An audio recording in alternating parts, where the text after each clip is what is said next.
Assalamualaikum warahmatullahi wabarakatuh. Perkenalkan, nama saya Muhammad Radin Adlan dari fase 2, nomor absen 24. Kali ini saya akan memberikan video pembelajaran tentang materi PKWU. Yang pertama, promosi dan pemasaran, dan yang kedua, refleksi dan evaluasi. Pemasaran dibagi menjadi dua jenis, yaitu pemasaran yang pertama adalah pemasaran secara tidak langsung.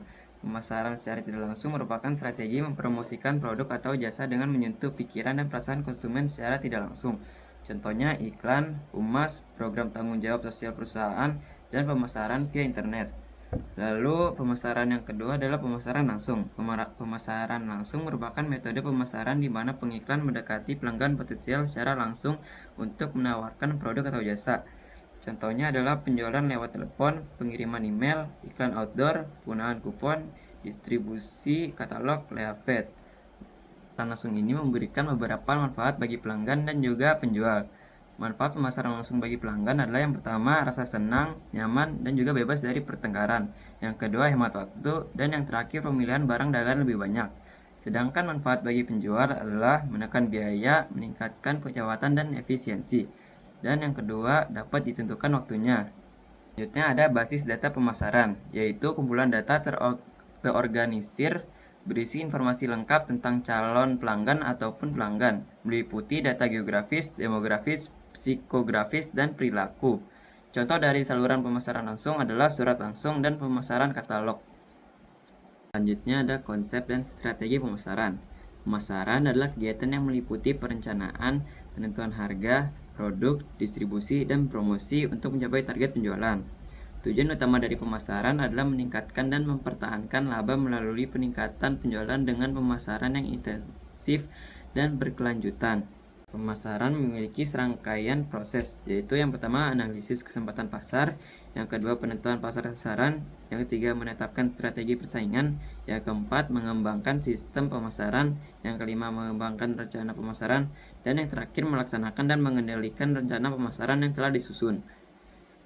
Jadi, strategi pemasaran adalah alat yang direncanakan untuk mencapai tujuan perusahaan dengan cara memengaruhi konsumen agar tertarik membeli produk. Strategi pemasaran sangat penting karena dapat membantu memenangkan persaingan, merencanakan langkah sebelum produk dijual, dan menentukan teknik untuk menarik konsumen. Untuk kebutuhan tersebut dibutuhkan media promosi, yaitu alat untuk mengkomunikasikan produk atau jasa secara langsung. Awalnya melalui mulut ke mulut dan tatap muka, kini berkembang melalui brosur, poster, iklan TV, dan lain sebagainya. Selanjutnya ada promosi. Promosi adalah usaha untuk menginformasikan dan memujuk konsumen agar membeli produk yang ditawarkan.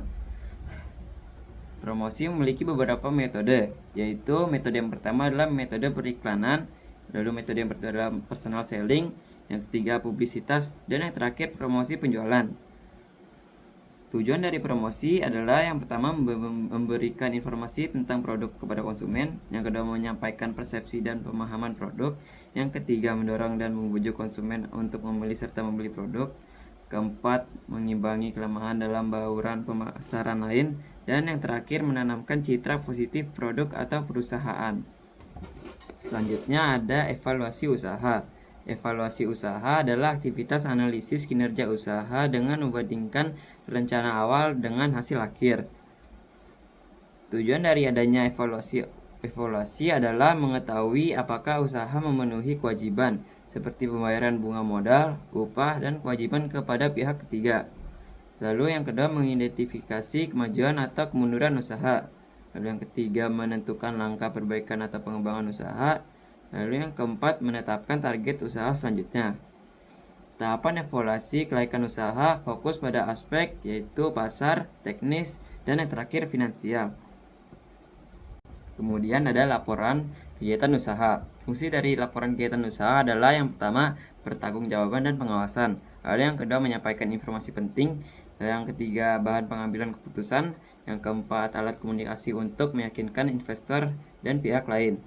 Lalu selanjutnya ada contoh susunan sistematika laporan kegiatan usaha, yaitu yang pertama ada bagian awal yang berisi cover, kata-kata pengantar, daftar isi, tabel, gambar, dan lampiran.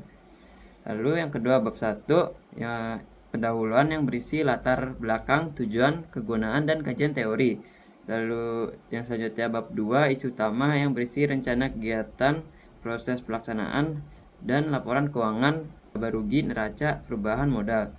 Lalu yang selanjutnya ada bab 3 kesimpulan dan saran yang berisi kesimpulan dari seluruh kegiatan dan saran untuk perbaikan. Lanjut ada daftar pusaka dan yang terakhir ada lampiran-lampiran.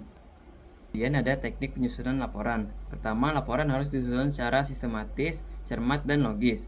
Lalu yang kedua, gunakan bahasa yang lugas dan mudah dimengerti. Dan yang ketiga, pastikan semua keterangan saling terkait dan memberikan gambaran jelas mengenai kegiatan usaha. Tahapan pembuatan laporan. Yang pertama, bab 1, berisi latar belakang, tujuan, dan manfaat kegiatan. Lalu bab 2 yang berisi rencana kegiatan, meliputi waktu, tempat, susunan acara, juga proses pelaksanaan dan deskripsi kesuksesan acara, dan laporan keuangan, yaitu laba, rugi, neraca, dan perubahan modal. Dan terakhir bab 3 yang berisi kesimpulan dan saran. Sekian dari saya, mohon maaf jika banyak salah-salah kata dan kesalahan informasi. Terima kasih. Assalamualaikum warahmatullahi wabarakatuh.